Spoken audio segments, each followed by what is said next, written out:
नमस्कार दोस्तों, मैं जितेंद्र धनखड़ आप सभी का अपने ऑनलाइन ट्रेनिंग इंस्टीट्यूट में हार्दिक स्वागत करता हूं। आज हम लोग बात करने जा रहे हैं पाइलिंग सेफ्टी के बारे में। तो पाइलिंग सेफ्टी की जो ट्रेनिंग है उसके क्या-क्या पर्पस हैं ताकि हमारा जो काम है वो स्मूथली चलता रहे। हमारा जो काम है पाइलिंग का, जो हम लोग पाइलिंग कर रहे हैं उसमें क्वालिटी आए, क्वालिटी से भी हम लोग अच्छे तरीके से उसको पूरा कर पाएँ काम को और हमारे साइट के ऊपर कोई भी एक्सीडेंट ना हो, यही हमारा ट्रेनिंग का मोटो है। पाइलिंग के बारे में समझने से पहले थोड़ा पाइलिंग के बारे में जान लीजिए कि पाइलिंग होती क्या है।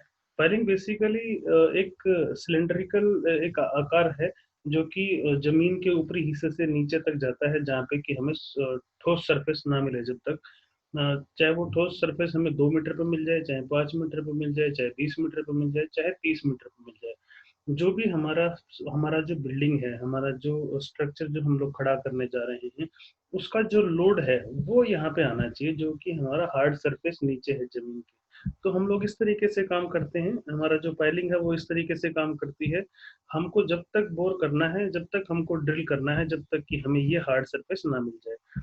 हो सकता है ये हार्ड सरफेस हमें 2 मीटर पे मिल जाए, 4 मीटर पे मिल जाए या 30 मीटर पे मिल जाए, डिपेंड करता है साइड टू साइड जो हमारा स्ट्रैटा है, जो हमारा जो मिट्टी का जो कंडीशन है, उसको हम लोग स्ट्रैटा बोलते हैं। स्ट्रैटा के ऊपर डिपेंड करता है कि कहाँ पे जाके हमारा हार्ड सरफेस हमें मिलेगा और वहाँ पे हम लोग इस तरीके से फ्रिक्शन पाइल करते हैं, इसको फ्रिक्शन पाइल बोलते हैं। और फ्रिक्शन पाइल करने के बाद में इस तरीके से पाइल कैप बना देते हैं। ये हम लोग अगर डीएमआरसी की पियर कैप की बात करें या पूरे पियर की बात करें तो इस तरीके से पाइल का ग्रुप होता है, 4 या 6 पाइल का ग्रुप होता है, इसमें हमने 4 दिखाया है। 4 पाइल के ग्रुप के साथ में एक ऊपर पाइल कैप आता है। पाइल कैप के अंदर बहुत सारे 32 एमएम के बड़े-बड़े सरिया जो होते हैं, स्टील जो होता है उसको बाँधा जाता है और बहुत बड़ा फाउंडेशन बनाया जाता है, लगभग 2 मीटर के आसपास की हाइट का। कई बार 3 मीटर, 4 मीटर भी हो जाता है, डिपेंड करता है कितना लोड आने वाला है। तो ये समझ गए किस तरीके से हमें पाइलिंग का ज़रूरत पड़ता है। हमारा जहाँ पे भी हमारे को जो जो नॉर्मल जो हमारा ज़मीन है, जो हमारा ठोस जो लेयर है, अगर हम लोग सड़क की बात करें तो वो ठोस लेयर नहीं है। अगर उसके ऊपर हम लोग कोई लोड डालेंगे तो वहाँ की मिट्टी जो है वो स्ट्रक्चर का लोड नहीं ले पाएगी, वो बैठ जाएगी। इसलिए जहाँ तक हमें ठोस सरफेस ना मिले, वहाँ तक हम लोग पाइलिंग करके नीचे तक जाते हैं और जहाँ पे हमें ठोस सरफेस मिल गया या जहाँ पे हमारे को हार्ड स्ट्रेटा मिल गया, स्ट्रॉन्गर कोई रॉक मिल गई नीचे, उस रॉक के ऊपर हमने अपने लोड को डालना है और जो पूरा का पूरा जो लोड है स्ट्रक्चर का वो उस नीचे हार्ड सरफेस के ऊपर आ जाएगा जो पाइल के थ्रू ड्राइव करके नीचे तक लोड को ट्रांसफर कर देगा। तो ये एक तरीके का डिजाइन है। सबसे ऊपर पियर कैप, फिर ये पियर हो गया जो सिलेंड्रिकल है, उसके बाद ये पाइल कैप है, इसको फाउंडेशन भी बोलते हैं और ये नीचे पाइल्स है। तो ये पाइल्स जो है वो 4 या 6 या 5 का ग्रुप हो सकता है। पाइल का ग्रुप किसी भी साइट के ऊपर हर एक साइट की जो स्ट्रेंथ है, जो स्ट्रेटा है या जो लोड जो आने वाला है उसके हिसाब से पाइल का ग्रुप जो है वो तैयार किया जाता है। तो ये है पाइलिंग एक्टिविटीज। पाइलिंग कैसे कैसे करी जाती है, कौन कौन से मेथड है। तो पाइलिंग के मेथड हैं bore cast in situ, and bearing friction, bore precast pile, driven pile, cast in situ, spun pile, DMC pile. ये बहुत सारी पाइल्स की इतने तरीके हैं, आप देखेंगे अगर गूगल करेंगे यूट्यूब करेंगे तो आपको बहुत सारी पाइल्स मिल जाएंगी और आपको अलग अलग तरीके की जो पाइलिंग है, हर पाइलिंग का तरीका अलग है।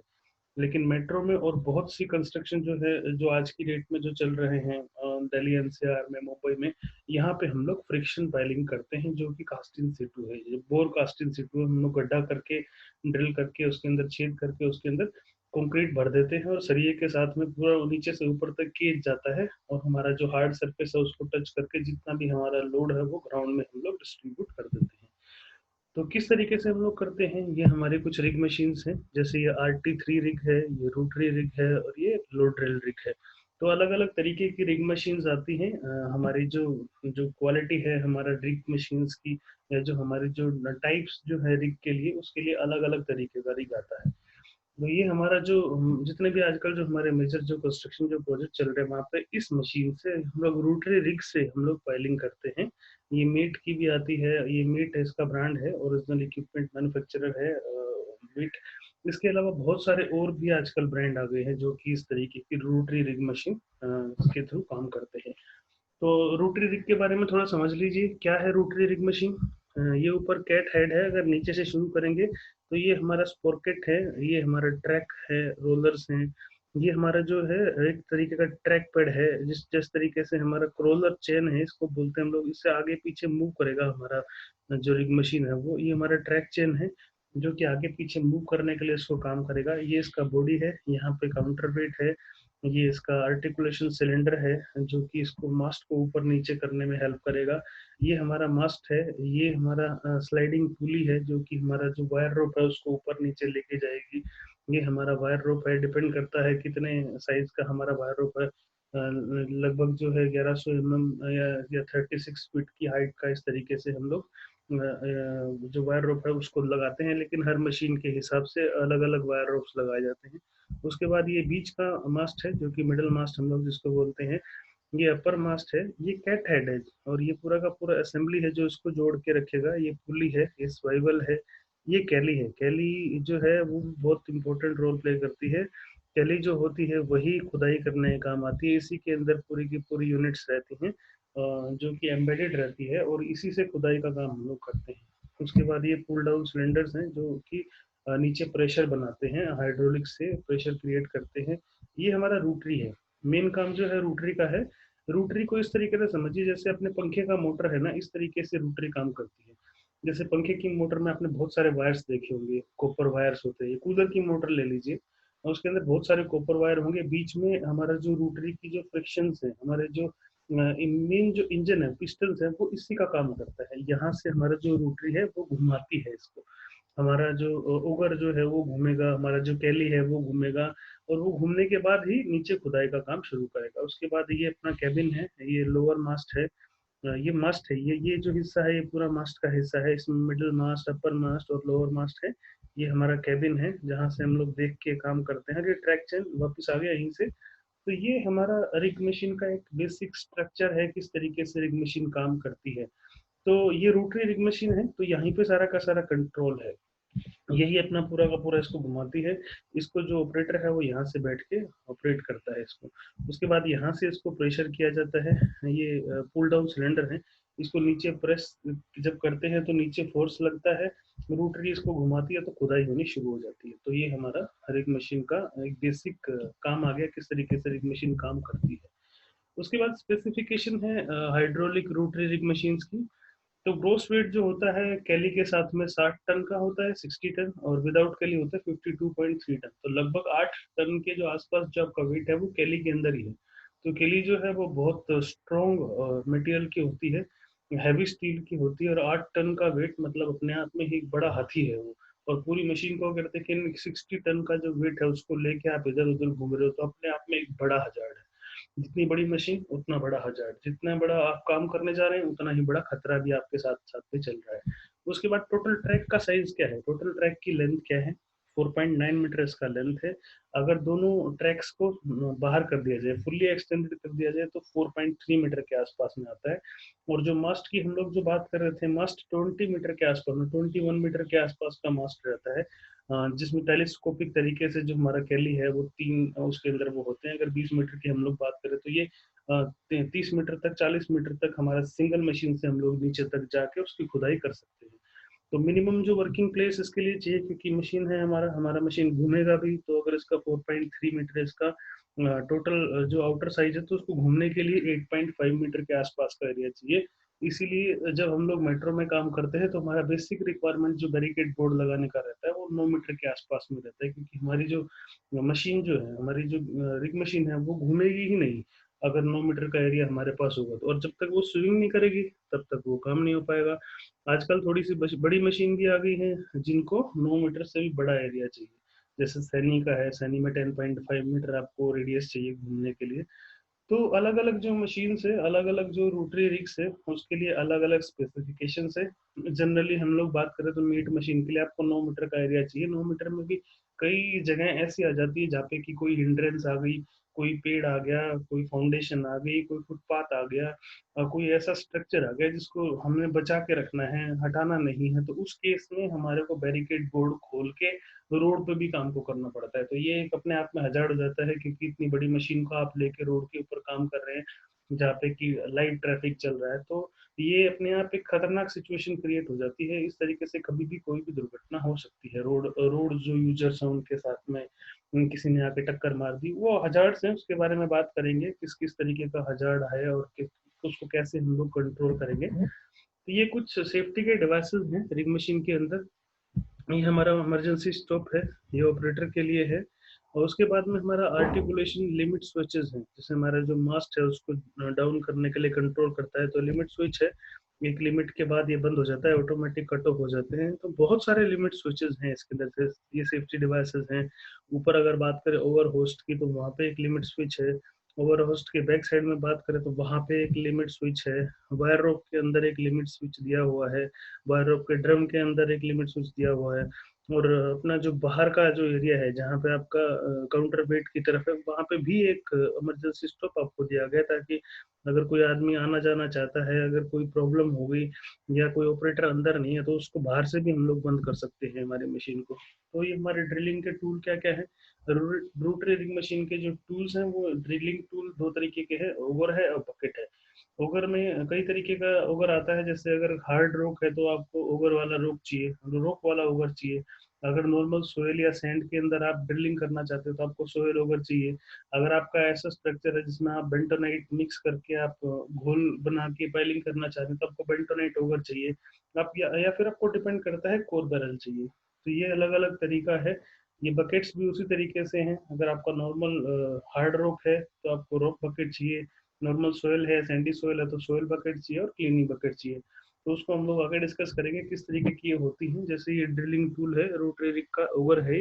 ओवर में हम लोग बात करें तो यहाँ मेन पायलट होता है, जो पायलट इसको मूव करता है। मेन जो जान होती है वो पायलट, जैसे हमारा हवाई जहाज को चलाता है, इसी तरीके से जो पायलट है वो इसको ड्राइव करता है। पायलट जो होता है इसमें मेन स्ट्रेंथ होती है, जो कि ये इस तरीके का जो हार्ड रॉक है उसको काटने के लिए या फिर ऐसे जो एरिया है जहाँ पे आपको ज्यादा फोर्स की जरूरत है, वहाँ पे पायलट काम करता है। और पायलट की जो हेल्प करती हैं ये बुलेट्स बहुत बड़ी बड़ी होती है, पिक्चर में आपको छोटी सी दिखाई दे रही है। उसके बाद आउटसाइड का जो गेज होल्डर है, ये पूरा का पूरा गेज होल्डर जो है, ये बुलेट्स की एक जो असेंबली है उसको मेंटेन करके रखता है, उसको हिलने नहीं देता, उसको नुकसान नहीं पहुंचने देता है। उसके बाद ये hard faced lead flight edge है, जिसके थ्रू आप कटिंग जो करेंगे तो आपका बड़े एरिया में आपका जो मूवमेंट है वो हो पाएगा। उसके बाद ये थिक लीड फ्लाइट है, ये नीचे से ऊपर तक पूरा का पूरा ओगर है, जो कि काम करता है हार्ड रॉक के अंदर या हार्ड जहाँ पे मिट्टी होती है वहां पे। ये है बकेट। आपने देखा जैसे ओगर है वो आपको एक्सपोज एरिया दिखाई देगा, जो बकेट है वो बाल्टी की तरह होती है।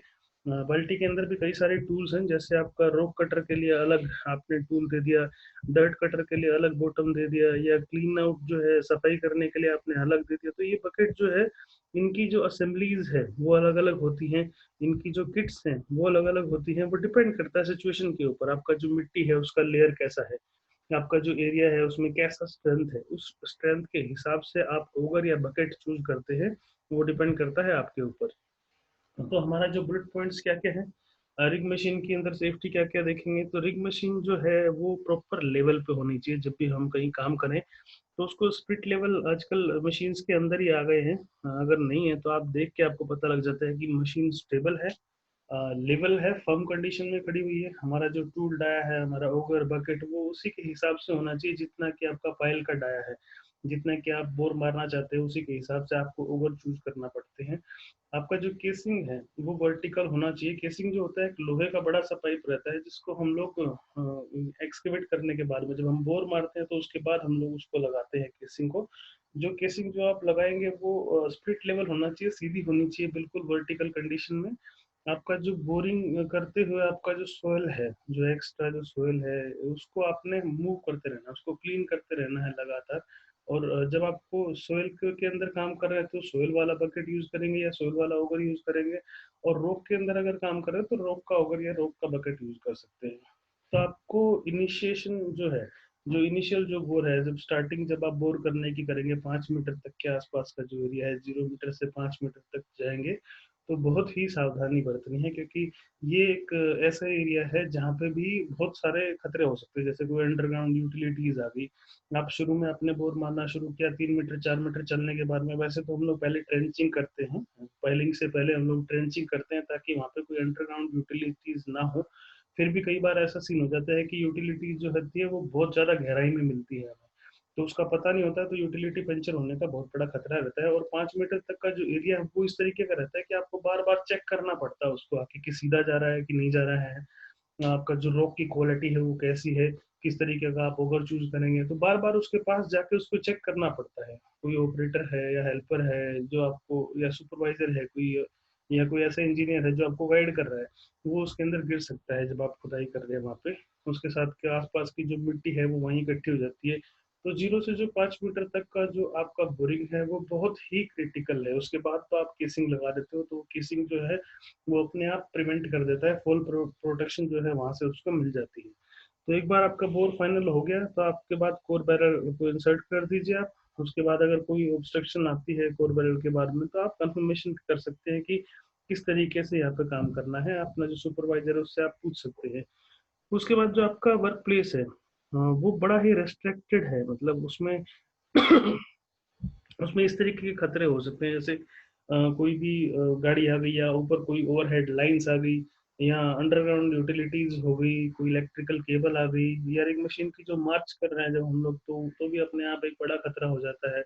उसके बाद आपका जो पब्लिक मूवमेंट है वर्किंग एरिया में, वो बहुत बड़ा हजार्ड है अपने आप में।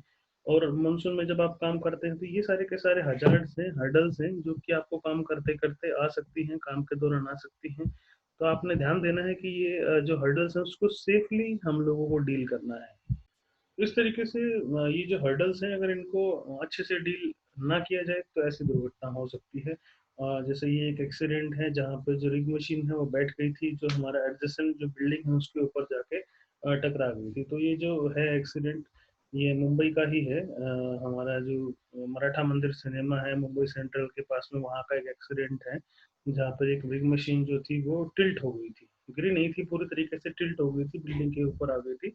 ये इस तरीके की जो दुर्घटनाएं हैं वो आमतौर पर देखी गई हैं कि जो मिट्टी की जो क्वालिटी है, अगर आपने वहाँ पे अच्छा कम्पेक्शन नहीं है, या आपने काम शुरू करने से पहले कम्पेक्शन लेवल को चेक नहीं किया, तो इस तरीके की दुर्घटना आम है, इस तरीके की दुर्घटना हो सकती है। उसके बाद ऐसे हर्डल्स और एक्सीडेंट कैसे होते हैं, तो रिग मशीन की जो प्लेसिंग है, और जो रिग मशीन की अगर मार्च कर रहे हो, मार्चिंग का मतलब आप उसको दाएं बाएं लेके जा रहे हो, उसको आप आगे पीछे कर रहे हो, तो उस टाइम पे ऐसी दुर्घटना हो जाती है। उसके क्या क्या कंट्रोल मेजर्स होंगे, कंट्रोल मेजर्स होंगे, उसका आपका जो ऑपरेटर है वो कॉम्पिटेंट होना चाहिए उसको एक्सपीरियंस होना चाहिए, उसने पहले कहीं काम किया हुआ है, तब ऐसी दुर्घटनाएं नहीं होगी, क्योंकि उसको पता होगा अगर वो इस तरीके से काम करेगा तो किस तरीके की घटना हो सकती है। आपका जो एरिया है जहाँ पे आप काम करने वाले हैं वो अच्छे से कम्पेक्टेड होना चाहिए। तो कम्पेक्शन जो है, आप जब एरिया में जब आपकी मशीन आने वाली है उस एरिया को आप पहले कम्पेक्शन करवा सकते हैं अपनी दूसरी मशीनरी के थ्रू, आप एक्सकेवेटर यूज कर सकते हैं, या आप ऐसा कोई कॉम्पैक्टर जो है उसको यूज कर सकते हैं, ताकि जो आपका सरफेस है उसको बराबर किया जा सके। और आपका जो सरफेस है वो अनइवन नहीं होना चाहिए, वो प्लेन होना चाहिए, बिल्कुल सीधा साधा होना चाहिए, जिसके ऊपर एक मशीन की जो मूवमेंट है वो इजीली हो सके। उसके बाद अगर आपका जो एरिया है वो मडी एरिया है, आपके एरिया में कीचड़ है, या रिसेंटली बैकफिल हुआ है, या मानसून के दौरान आप काम कर रहे हैं, तो वहाँ पे आप एमएस प्लेट्स यूज कर सकते हैं। हम लोग 25 mm से लेके 40 mm की जो थिकनेस वाली जो प्लेट है उसको प्रेफर करते हैं कि आप ऐसी अगर प्लेट्स को यूज करेंगे तो ऐसी दुर्घटनाओं जो है आपकी जो कोलैप्स होने के जो चांसेस है वो बहुत कम हो जाएंगे। उसके बाद जो आपका स्विंग एरिया है उसको मिनिमम 1.8 मीटर के तक का जो एरिया है उसको हम लोग बैरिकेड करके रख देंगे, ताकि उसमें कोई भी आदमी एंटर ना कर पाए जो कि अनऑथराइज्ड हो, क्योंकि उसमें क्रस्ट जो इंजरीज है वो हो सकती हैं। कोई भी आदमी या जो आसपास में जो निकल रहा है या मूव कर रहा है वो उसके स्विंग एरिया के अंदर में आने की वजह से उसकी जान जा सकती है। उसके बाद अगर विंड प्रेशर बहुत ज्यादा है, अगर हवा का बहाव बहुत तेज है, तो आपकी जो मशीन है, रिग मशीन है, उसको आप मास्ट को डाउन कर दीजिए, तो आप दुर्घटना से अपनी मशीन को बचा सकते हो। उसके बाद जो क्रोलर्स हैं वो ओपन पोजीशन में नहीं हो, उसको क्लोज कर दिया जाए। अगर आपका जो क्रोलर है अगर बहुत ज्यादा तेज हवा चल रही है, तो इस तरीके से हम लोग अपनी प्रोटेक्शन ले सकते हैं। कभी आपका जो रिग मशीन है वो ऊपर की तरफ जा रहा है, तो जा रहा है, तो उस टाइम पे आपका जो मास्ट है उसको पूरा का पूरा डाउन होना चाहिए और आपका जो बेल्ट है, ट्रैक जो है आपको फुली एक्सटेंडेड होना चाहिए। ये जितना ज़्यादा आप एक्सटेंड कर रखेंगे अपने ट्रैक को, उतनी ही आपकी जो रिग मशीन है उसके अंदर और पावर आएगी, वो इजीली आप उसको आगे से पीछे मूव कर सकते हो। तो जब भी कभी इसको आप डाउन हिल नीचे लेके जा रहे हो, ढलान की तरफ या ऊंचाई की तरफ लेके जा रहे हो, तो आप इसको जो है वर्टिकल कंडीशन में नहीं रखेंगे। आपका जो मास्ट है उसको आप डाउन कर देंगे, लेटा देंगे, इंक्लाइन कर देंगे उसको, ताकि इजीली आपका जो कैली है उसको मूव किया जा सके। तो ये आपका कुछ प्रोटेक्शन हैं जो आप ले सकते हैं। और क्या क्या कंट्रोल मेजर कर सकते हैं हम लोग, हमने जो रिग मशीन है उसको मार्च करते हुए ये चीज ध्यान देनी है कि कोई भी आसपास में कोई एक्सकेवेटेड पिट ना हो, कोई ऐसा एरिया ना हो जिसकी रिसेंटली खुदाई हुई है। अगर कोई ऐसा एरिया है तो उस एरिया से डिस्टेंस बना के रखना है, सेफ डिस्टेंस में आपको रहना चाहिए। अगर मार्चिंग करते हुए जो कैली बार है उसको हम निकाल सकते हैं, क्योंकि निकाल देंगे तो हमारा जो मास्टर और जो ट्रेलर है वो ओपन पोजीशन में रहेंगे। तो जब कभी बड़ी मार्चिंग कर रहे हैं या बहुत दूरी तक जब जा रहे हैं, तो उस टाइम पे हमको जो अपना कैली है उसको हम लोग निकाल देना है, ताकि इजीली मूव कर पाए। क्योंकि जैसे हमने बात किया था कि आपका जो कैली है उसके अंदर 8 टन के आसपास वेट है, और 8 टन का जो वेट है वो बहुत लंबा है, 20 मीटर के आसपास का जिसका लेंथ है, वो कभी भी डिसबैलेंस हो सकता है। हल्का सा जर्क आया तो वो आगे पीछे होके एक्सीडेंट हो सकता है। आपका जो स्विंग एरिया है और आपका जो स्विंग है उसको हम लोग लॉक कर देंगे जब हम लोग मार्च कर रहे हैं मशीन को, ताकि ऑल ऑफ सडन स्पार्क से, झटके से शॉक लग के वो ऑटोमेटिकली ना घूम जाए। आपका जो इल्यूमिनेशन है, आपका जो लाइटिंग है, वो मार्चिंग करने के दौरान अच्छे तरीके से होना चाहिए। कभी हैवी बारिश हो रही है, कभी बहुत तेज हवा चल रही है, इस कंडीशन में हम लोग मार्चिंग नहीं करेंगे। तो मार्चिंग, अगर फोग कंडीशन है, धुंध है बहुत ज्यादा, उस कंडीशन में भी हम लोग मार्च नहीं करेंगे अपनी मशीन को। हमारा जो मास्ट है वो हमेशा डाउन होना चाहिए। अगर कोई ओवरहेड केबल है, उससे बचाने के लिए भी हमारा जो रिग मशीन है उसका मास्ट हम लोग डाउन करके रखेंगे, जिससे कि हमारा जो मास्ट है वो ओवरहेड लाइन के कॉन्टेक्ट में ना आ जाए, और हमारा मशीन और हमारे जो आदमी है वो सेफ है। उसके बाद जितने भी आपके कंपनी के सेफ्टी नॉर्म्स हैं आप उसको फुलफिल कीजिए, उसको फॉलो कीजिए, बहुत सारी दुर्घटनाएं ऐसी ही टल जाएंगी। जो मेजर जो हर्डल है ओवरहेड इलेक्ट्रिकल लाइन से वो कैसे है, जब भी कभी ओवरहेड लाइन के आसपास काम करेंगे तो पूरा hazard identification and risk assessment carried out होना चाहिए। आपने देखना चाहिए कि वहाँ किस तरीके का हजार्ड है, क्या क्या आप प्रिकॉशन ले सकते हैं, ये सबको बताना चाहिए। जब भी कभी आप कोई मार्चिंग करते हैं उससे पहले एक टूल बॉक्स टॉक कंडक्ट की जानी चाहिए, जिसको कि आपका सुपरवाइजर, आपका फोरमैन, जो साइट के ऊपर जो मार्चिंग कराने वाला है वो करेगा। वो सबको बताएगा कि इस दौरान, इस कार्य के दौरान क्या क्या खतरे हो सकते हैं, उन खतरों से बचने के लिए कैसे करेंगे। जैसे आप लोग कभी रोड के ऊपर मार्चिंग कर रहे हैं तो आपको बताया जाएगा कि वहां पे आपका ट्रैफिक मार्शल रहना चाहिए, जो कि आने जाने वाली गाड़ियों को रुकवा सके। कोई ऐसा जो मूवमेंट है, आपको बड़ा इमरजेंसी में कोई रिग मशीन की मार्चिंग करनी पड़ी है, तो आपको वहाँ पे ट्रैफिक मार्शल चाहिए, आपको वहाँ पे ऐसे सुपरवाइजर चाहिए जो ट्रैफिक को होल्ड कर सकें। आपको पहले पुलिस का परमिशन लेना पड़ेगा कि हम लोग रोड के ऊपर मार्चिंग करने वाले हैं, चाहे डे कंडीशन है चाहे नाइट का सीन है। दोनों के दोनों केस में आप पहले पुलिस परमिशन लेंगे, उसके बाद में आप हमारा जो ट्रैफिक मार्शल है उसको अपने साथ में लेंगे। और ऐसे कम्पिटेंट आदमी वहां पे रहेंगे जो कि उस काम को जानते हैं। कोई भी आदमी ऐसा नहीं होना चाहिए जो कि जिसको कि पता ही नहीं है किस तरीके का काम होना है, क्योंकि ये बहुत बड़ी एक हाई रिस्क एक्टिविटी है, जो कि किसी कम्पिटेंट आदमी या किसी अच्छे सुपरवाइजर के द्वारा मॉनिटर होनी चाहिए। तो हमेशा किसी ऐसे आदमी को अपॉइंट करना है जिसने कि पहले ये काम किया हुआ हो, जो कि पहले ट्रेंड हो।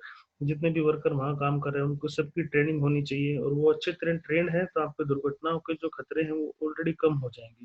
तो आपका जो रिक्वायर्ड ट्रेनिंग है सारे स्टाफ को, सारे वर्कर्स को वो दिया जाना चाहिए।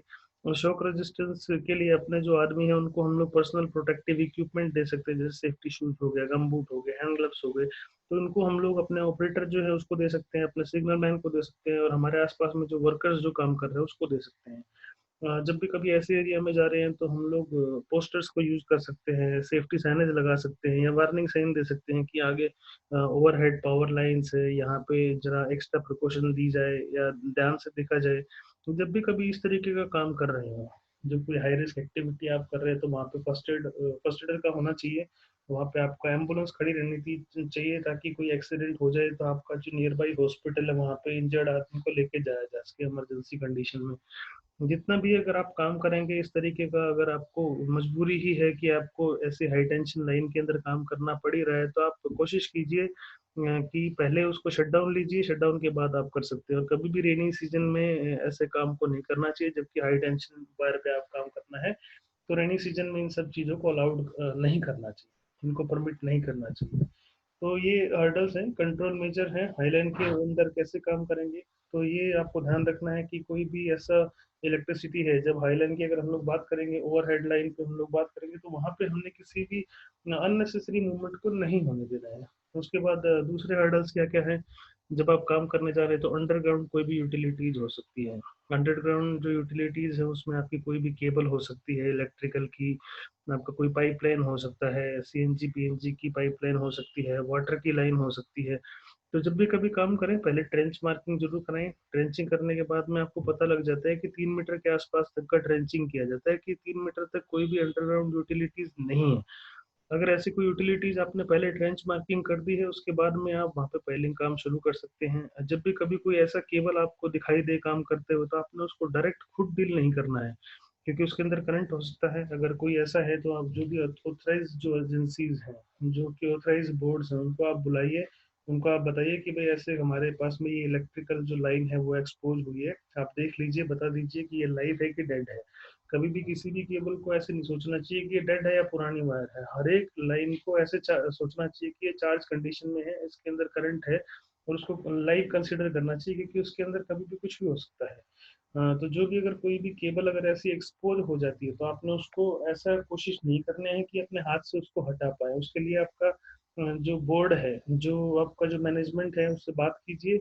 जो पावर लाइन वाला जो डिपार्टमेंट है उसको बुलाइए, वो वहाँ पे आएंगे और आपकी हेल्प करेंगे, बताएंगे कि ये एक्सपोज वायर है, ये लाइव वायर है या डेड है। अगर वो ऐसा है तो उसको रिलोकेट कर देंगे, जहाँ पे आपका वर्किंग एरिया है वहां से उसको उठा के रिलोकेट कर देंगे, दूसरी जगह पे डाल देंगे जहाँ पे कि आपका काम हैम्पर ना हो। तो और कुछ ऐसे एक्सीडेंट हो सकते हैं अगर मानसून में हम लोग प्रॉपर प्रिकॉशन ना लें, क्योंकि मानसून के अंदर बारिश लगातार होती है, तो हमारा जो मिट्टी का जो लेवल है, हमारा जो टॉप सरफेस है, वो ऐसा मडी हो जाता है, कीचड़ हो जाता है। और हमारा अगर सैंडी सोइल की बात करें तो उसमें कहीं भी कोई भी ऐसे खतरे हो जाते हैं जब हमारा जो मशीन है वो टिल्ट हो जाता है। तो ये बहुत कॉमन प्रैक्टिस है, बहुत कॉमन एक्सीडेंट्स है। ऐसे एक्सीडेंट आपको मानसून में देखने को मिल सकते हैं, तो कोई घबराने वाली बात नहीं है। ऐसी जो चीजें हैं उसको हम लोग, इसको टाइम लगता है इसको ठीक होने में, लेकिन हो जाता है इजीली, टेक करिए। तो इसका कंट्रोल मेजर क्या है, जब भी कोई ऐसा एरिया है जहाँ पे भी आप काम करना चाहते हैं, तो आप एमएस प्लेट लगा सकते हैं, या फिर क्रोलर जो ट्रैक है वो आप बिछा सकते हैं, ताकि आपका जो मशीन है वो मडी सिचुएशन में या रेनी सिचुएशन में ठीक रहे, वो कोलैप्स ना करे। और क्या क्या कंट्रोल मेजर हम लोग कर सकते हैं, आपका जो डिस्पोजल जो मक आपका है उसको हम लोग डिस्पोजल करेंगे रेगुलर बेसिस पे, क्योंकि जब आप एक्सकवेशन करते हैं तो वहां से बहुत सारी मिट्टी निकलती है। आप जब बोरिंग करते हैं तो बहुत सारा मिट्टी, मलबा, कीचड़, बहुत सारे अलग अलग तरीके की मिट्टी निकलती है, पत्थर निकलते हैं। तो उसको रेगुलर बेसिस पे साफ करना जरूरी है। आपका जब भी कभी ऐसा मड अगर इकट्ठा हो जाए तो डेली की डेली कोशिश कीजिए कि आपका जो वर्किंग एरिया है वो साफ सुथरा रहे, वहां पे कोई भी इस तरीके का मिट्टी, कोई स्लश ना रहे। आपका जो पिट है, उसके अंदर हम लोग को कोशिश करना है कि आपका जो कलेक्शन पिट है, ये कलेक्शन पिट वहाँ पे हम लोग यूज करते हैं जहाँ पे हम लोग बेंटोनाइट का काम करते हैं, बेंटोनाइट को यूज करते हैं। तो उस पिट जो है उसको हमेशा जो कलेक्शन जो कर रहे हैं उससे थोड़ा दूर रहना चाहिए, ताकि आपका जो वर्क प्लेस है वो साफ सुथरा रहे और सेफ रहे। अगर आपके पास एमएस प्लेट है तो एमएस प्लेट का यूज कीजिए, जब भी आप कभी मार्च कर रहे हैं तो उसको यूज कीजिए रखते हुए। आपका जो इंस्पेक्शन है वो ग्राउंड कंडीशन का डेली होना चाहिए, कंपिटेंट टीम के द्वारा। आपके जितने भी आप एरिया में काम करने वाले हो, वहाँ की ग्राउंड की क्या स्ट्रेंथ है, क्या क्वालिटी है, वहाँ पे बैठ तो नहीं जाएगा, कॉम्पेक्शन है या नहीं है, तो उसको आप कंपिटेंट आदमियों के द्वारा चेक करवा सकते हो। कभी भी हैवी रेन की कंडीशन में और बारिश की कंडीशन में, या फिर हवा के, बहुत तेज हवा के दौरान, कभी भी मार्चिंग को या आपकी जो मार्च रिग मशीन है उसको रखने के लिए, उसको प्लेस करने की परमिशन नहीं देनी है।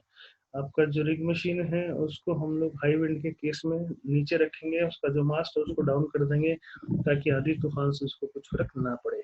उसके बाद और क्या क्या हर्डल्स हैं, आपका जो पब्लिक मूवमेंट है, वर्किंग एरिया के अंदर, क्योंकि हम लोग रोड के ऊपर काम कर रहे हैं, हम लोग मेट्रो का अगर काम कर रहे हैं तो वहाँ पे आसपास के जो लोग हैं वो आ सकते हैं। तो आपका जो एरिया है वो फुल्ली बैरिकेड होना चाहिए, ताकि कोई भी अनऑथराइज्ड आदमी आपके वर्किंग एरिया में, वर्क इन्वायरमेंट में एंटर ना कर सके।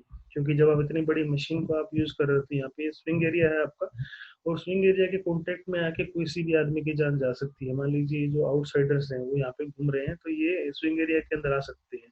तो जैसा हमने बात किया कि आपका जो स्विंग एरिया है वो पूरा बैरिकेडेड होना चाहिए, और आपका जो एरिया है वो हार्ड बैरिकेडेड होना चाहिए। इस तरीके से सॉफ्ट बैरिकेड करके हम लोगों को काम नहीं करना है। और क्या कर सकते हैं हम लोग पब्लिक मूवमेंट से अपने साइड को बचाने के लिए, जितना भी हमारा जो गड्ढे हैं, जो हमने जो बोर मार दिए हैं, उनको पूरा बंद करके रखना है। इस तरीके से हम बेंडिंग वायर से उसको बांध सकते हैं, या लॉकिंग सिस्टम कर सकते हैं, क्योंकि इनके चोरी होने के बहुत ज्यादा केस होते हैं। जब भी आप कोई ऐसा केस लगाते हैं और आप स्लम वाले एरिया में काम कर रहे हैं जहाँ पे कि बहुत सारे लोग रह रहे हैं आपके आसपास में, जो कि स्लम है, और तो वहाँ पे थेफ्ट के केसेस बहुत ज्यादा हो जाते हैं। उन थेफ्ट के केसेस से बचने के लिए जितने भी आपके जो बोर होल्स है उनको हम लोग स्टील से कवर करके बांध देंगे, और बेंडिंग वायर से या कोई एडिशनल लॉकिंग कर देंगे हम लोग, ताकि ये जो है चोरी केसेस ना हो। इसके लिए आप सिक्योरिटी गार्ड की भी हेल्प ले सकते हैं। आपके जो ऐसी एरियाज है जहाँ पे कि ऐसी चोरी की घटनाएं हो सकती हैं, वहाँ पे आप एडिशनल सिक्योरिटी फोर्स लगा दीजिए, ताकि ऐसी चोरी के केसेस ना हो। क्योंकि यहाँ पे आपको चोरी से नहीं बचाना है, यहाँ पे आपको आदमी को गड्ढे में गिरने से बचाना है। यहाँ पे जो आपके वर्कर्स जो है उनकी जिंदगी का सवाल है। तो यहाँ पे आप ये मत सोचिए कि पैसा आप बचा रहे हैं। पैसा बचा के कुछ नहीं हो सकता। अगर आपके किसी भी आदमी की जान चलेगी तो एकदम पूरा का पूरा जो प्रोजेक्ट है उसका नाम खराब हो जाएगा। उसके बाद में जब आप कहीं काम कर रहे हैं, जो या पब्लिक जो मूवमेंट है उसको रोकने के लिए इस तरीके से आप साइनेज दे सकते हैं। आप बोल सकते हैं कि यहाँ पे डीप पाइल बोर है, या आप पाइल वर्किंग जो है, पाइल बोरिंग जो है वो वर्क इन प्रोसेस है, या काम चल रहा है वहाँ पे। तो ये देखिए ये कैली है, ये कैली आपको अच्छे से दिखाई दे रही है। और ये है रूट ट्री। ये जो रूट ट्री आपने पहले देखा था जब हम लोग ऊपर वाली जो स्लाइड में हमने डिस्कस किया था, ये कैली है, ये रूट ट्री है, और ये मास्ट है। ये मास्ट है, ये हमारा आर्टिकुलेशन सिलेंडर है, ये हमारा केबिन है। तो ये पीछे काउंटर वेट है। तो इस तरीके से ये बहुत सारी चीजें हैं जो आपको धीरे धीरे समझ में आएगी। मेन जो काम है वो इसी यूनिट का रहता है। इसी यूनिट की वजह से ही आपकी जो रोटरी है, जो रिग है, वो घूमती है। ये यही यही जो मोटर है वो घुमाती है इसको। बहुत पावरफुल मोटर है, जबरदस्त मोटर है, बहुत ज्यादा तेज आवाज करती है। इस तरीके का कोई भी अनसेफ एक्ट नहीं करना चाहिए। अगर आप कोई ऐसा काम करने जा रहे हैं तो इसमें ऑटोमेटिकली आप देखिए कि एक आदमी की जान बहुत ज्यादा खतरे में है। अगर किस तरीके का कोई आदमी अनसेफ एक्ट कर रहा है तो उसको तुरंत साइड से बाहर निकाल दीजिए, क्योंकि वो कभी भी गिर सकता है। और आज आपके सामने अगर ऐसा कुछ केस हो रहा है तो आपके पीछे से क्या क्या होता होगा। इस तरीके की कोई दुर्घटना ना हो, इसलिए इनको तुरंत बाहर निकाल दीजिए। ऐसे देखिए, अगर ऐसा कोई आदमी काम करता है इस तरीके से दुर्घटनाओं का शिकार हो सकता है। ये एक छोटा सा एक्सीडेंट था, मैं आपको बताता हूँ कैसा था। यहाँ पे कुछ मटेरियल था, हमारा जो पाइप है, जो हमारा जो पाइप जो है इस तरीके का ट्रिमी पाइप है। ट्रिमी पाइप को खींचा जा रहा था यहाँ से। तो ट्रिमी पाइप को जो खींच रहे थे तब दुर्घटना हो गई। एकदम से जर्क मारा उसने, जर्क मार के ट्रिमी पाइप जो था उसके पैर के अंदर घुस गया। तो ऐसे एक्सीडेंट हैं। ये कॉजेज ऑफ एक्सीडेंट क्या क्या थे। आपका जो ट्रिमी पाइप है उसको खींचा जा रहा था 22 मीटर के डिस्टेंस से। HR-180 रिग मशीन थी जिससे कि उसको खींच रहे थे। ये जो मेट मशीन जो है उसको हम लोग क्रेन की तरह से यूज करते हैं, लेकिन उसको क्रेन की तरह से यूज नहीं करना चाहिए। हम लोगों को कोई मटेरियल को शिफ्ट करना है, ऊपर नीचे करना है, तो एडिशनल क्रेन की हेल्प लेनी चाहिए। रूटरी से या रिग मशीन से कभी भी इसको हम लोग क्रेन की तरीके से काम नहीं करना है। ये सिर्फ अपना काम करेगा, आपका केज लोअर वाला काम कर सकता है न आपका जो इसके आसपास के जो रेडियस में जो आ रहा है। ऐसा नहीं कि आप 22 मीटर या उससे भी बहुत ज्यादा दूर का जो काम है वो इससे करा रहे हैं। उसके बाद जो आपका टाइम जो अरेंजमेंट थी, ये जो स्लिंगिंग का जो अरेंजमेंट था वो इम्प्रॉपर था। और कोई भी टैगलाइन नहीं दिया गया था, कि अगर टैगलाइन होता तो लोड को भी हम लोग डायरेक्ट कर सकते हैं, लोड को हम लोग देख सकते हैं, कोई कोई एक्सीडेंट ना हो, लोड इधर उधर भागे ना, उससे हम लोग रोक सकते हैं। आपका जो ऑपरेटर है उसको फोर्स किया गया था कंसर्न एग्जीक्यूशन स्टाफ की तरफ से कि आपने ये काम करना है, इसको जरूर करो, क्योंकि हमारे पास और कोई मशीन नहीं है, हमारा जो हाइड्रा है वो कहीं बिजी है। उसको फोर्स किया गया, उसने मना भी किया, लेकिन फिर भी उससे जो एक्टिविटीज है ऐसे कराने के लिए फोर्स किया गया तो उसने उसको किया। तो उसके बाद में जो है जो प्रोटूड बार थे वहाँ पे, जब हम लोग जब पाइलिंग जब करते हैं तो पाइलिंग के जो केज रहता है, पाइल केज रहता है, उसके अंदर से कई सारे स्टील बार जो है वो एक्सपोज रह जाते हैं हमारी कंस्ट्रक्शन साइट के ऊपर। जब आप कभी मूव करेंगे किसी भी मेट्रो प्रोजेक्ट में या किसी नॉन मेट्रो प्रोजेक्ट में, जहाँ की पाइलिंग हुई है वहाँ पे बहुत सारे स्टील आपको एक्सपोज मिलेंगे। तो ऐसा सरिया कोई एक्सपोज था, उसमें फंसने की वजह से इसने जर्क लिया। वो जर्क जर्क लगने के बाद में सीधा झटके के साथ में ये जो ट्री में पाइप था वो उसके पैर में घुस गया। तो इस तरीके की दुर्घटना है, हम लोग इसको रोक सकते हैं। जितने भी जो एक्सीडेंट्स है वो प्रिवेंटेबल हैं। एक्सीडेंट्स को रोकने के लिए क्या क्या सेफ्टी एस्पेक्ट्स जो हैं उसके पहले ऑपरेशन के अंदर हमें और देखने को मिलते हैं, और क्या क्या कर सकते हैं हम लोग। प्रॉपर एंकरेज कर सकते हैं रिग की बेस के साथ में, ताकि कोई जब कोई आंधी तूफान वगैरह आए तो वो सेफ रहे, बेस अच्छा रहे। हमारा जो वायर रोप है उसको डेली इंस्पेक्शन करना है। अगर डेली नहीं कर सकते हैं तो वीकली बेसिस पे उसको इंस्पेक्शन कीजिए, और जो रिकॉर्ड है उसको मेंटेन कीजिए कि हमारा जो वायर रोप है उसकी क्वालिटी कैसी है, उसकी कंडीशन कैसी है, उसमें कोई क्रैक्स तो नहीं है। क्योंकि जब हम लोग रिग मशीन पे काम करते हैं तो हमारा जो वायर रोप होता है बहुत ज्यादा मैला कुचैला और गंदा हो जाता है, क्योंकि हम लोग मिट्टी से कीचड़ में हम लोग काम कर रहे हैं। तो ऐसे केस से बचाने के लिए उसको वीकली हमने चेक करना है। आप संडे का दिन उसके लिए चूज कर सकते हैं। संडे के दिन आप उसको चेक करके रिकॉर्ड मेंटेन कर सकते हैं कि ये हमने चेक किया था, इस कंडीशन में पाया गया, इसको इतने दिन तक और चलाया जा सकता है। जो भी आदमी रिग मशीन की मेंटेनेंस के लिए ऊपर नीचे जाएगा वो प्रॉपर सेफ्टी बेल्ट पहनेगा और फुल रेस्ट के साथ में ही यूज करेगा। और अगर कोई क्लेम्बिंग ऐसे कर रहे हैं तो हम लोगों को कोशिश करना चाहिए कि क्लेम्बिंग ना करें। क्लेम्बिंग को रोकने के लिए आप जो अपना मास्ट है उसको डाउन करके भी इसका इंस्पेक्शन या इसकी मेंटेनेंस कर सकते हैं। जिस तरीके से आपने पीछे फोटो में देखा था, ये एक अनसेफ एक्ट था, ऐसे किसी भी आदमी को अलाउ नहीं करना चाहिए। जितने भी आपके वर्कर हैं जो रिग मशीन के आसपास में काम कर रहे हैं वो ईयर प्लग जरूर लगाएंगे, क्योंकि जो रिग मशीन है वो बहुत ज्यादा आवाज करती है। खास करके जो रिग मशीन जो पुरानी हैं, जो काफी दिन से काम कर रही हैं, 8-10 साल से काम कर रही हैं, 4-5 साल से काम कर रही हैं, उनके जो सिस्टम्स होते हैं वो लीक हो जाते हैं, उनमें गैप मेंटेन हो जाता है। उस गैप की वजह से उसकी आवाज बहुत ज्यादा आती है। तो वो साउंड पोल्यूशन है, उसको रोकने के लिए आप ईयर प्लग या ईयर मफ का यूज कर सकते हैं। जितने भी आपके वर्कर्स हैं वो वायर रोप के, अगर वायर रोप चेक करेंगे तो प्रॉपर हैंड ग्लव्स पहनेंगे, प्रॉपर सेफ्टी गॉगल्स डालेंगे, जिससे कि उनकी आंखों के अंदर कोई फ्लाइंग पार्टिकल्स, कोई आयरन पार्टिकल्स ना गिर सके जो कि वायर रोप के अंदर होते हैं। जब वायर रोप चेक कर रहे हैं तो अगर वो रस्टेड है या उसके अंदर से काफी सारे ऐसे पार्टिकल्स हैं जो आपकी आंखों में जा सकते हैं, तो अपना प्रॉपर सेफ्टी देखना है। आपकी सेफ्टी अपने हाथ में है। सबको बताना है कि भाई जब भी आप कभी कोई ऐसा इंस्पेक्शन करें तो प्रॉपर पीपीज डालें। हाँ, जब कोई ऐसी कंडीशन है जो कि ग्राउंड कंडीशन खराब है तो वहाँ पे हम लोगों को शीट जो है जो है 40 mm या 25 mm से 40 mm तक की जो शीट है वो ऐसे एरिया में हमको लगा लेनी है, ताकि हमारी जो मशीन है वो कोलैप्स ना हो। जब भी आप कभी रिग मशीन की मूवमेंट करेंगे, रिग मशीन की मार्चिंग करेंगे, तो जितने आदमी रिक्वायर्ड है सिर्फ उतने ही आदमी रहने चाहिए। आसपास में कोई और ऐसा आदमी नहीं रहना चाहिए जो कि अनऑथराइज हो, जिसको काम के बारे में नहीं पता है, वो दुर्घटना का शिकार हो सकता है।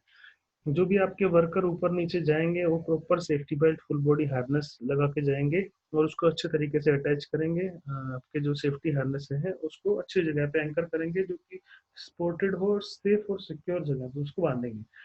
उसके बाद हमारे जो रंग्स हैं, जो ऊपर नीचे चढ़ने के लिए हम लोग लेडर का जो यूज करते हैं, उसको रंग्स को साफ सुथरा होना चाहिए। उसको उसकी प्रॉपर मेंटेनेंस होनी चाहिए, ताकि जो आपका वर्कर है वो इजीली ऊपर नीचे आ जा सके। आपका जो एक जो वर्कर है वो ऊपर नीचे चढ़ेगा, जो ट्राईपोड है या ऐसा कोई जगह है जो ऊपर आप जा रहे हो, तो सेफ्टी बेल्ट पहन के सिर्फ एक ही आदमी कॉल आउट करना है एक टाइम पे। ऐसा नहीं हो कि बहुत सारे आदमी एक साथ चढ़ रहे हैं। ऐसे केस में एक्सीडेंट हो सकता है, क्योंकि जगह का बहुत प्रॉब्लम है। टाइम जो है वो ज्यादा है, स्पेस बहुत कम है, ऐसे में दुर्घटना हो सकती है।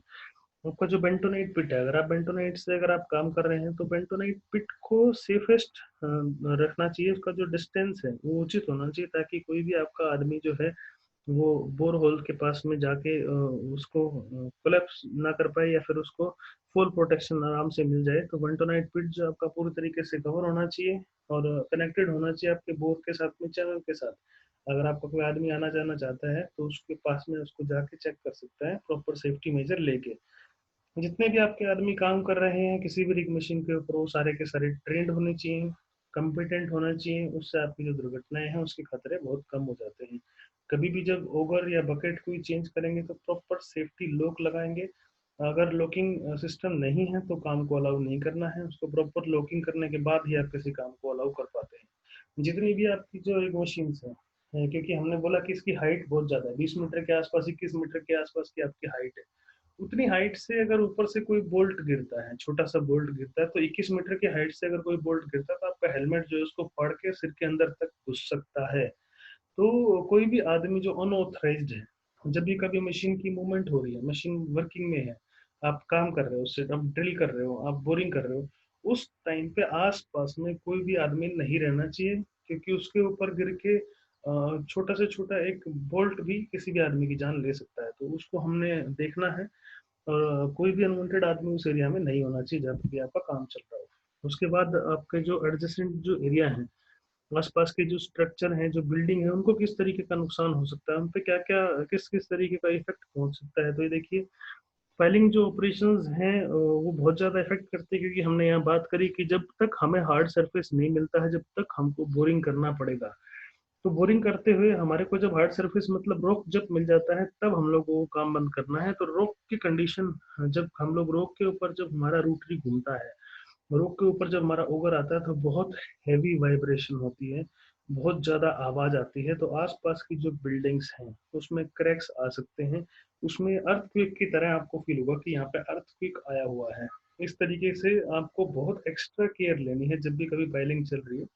जितने भी आपके आसपास के स्ट्रक्चर हैं, जहाँ पे आप काम करने वाले हो, उनको पहले बता देना है कि हम यहाँ पे इस तरीके का काम करने वाले हैं और आपको इस तरीके की प्रॉब्लम आएगी, तो आप थोड़ा सा एक्स्ट्रा कोशिश रहिए।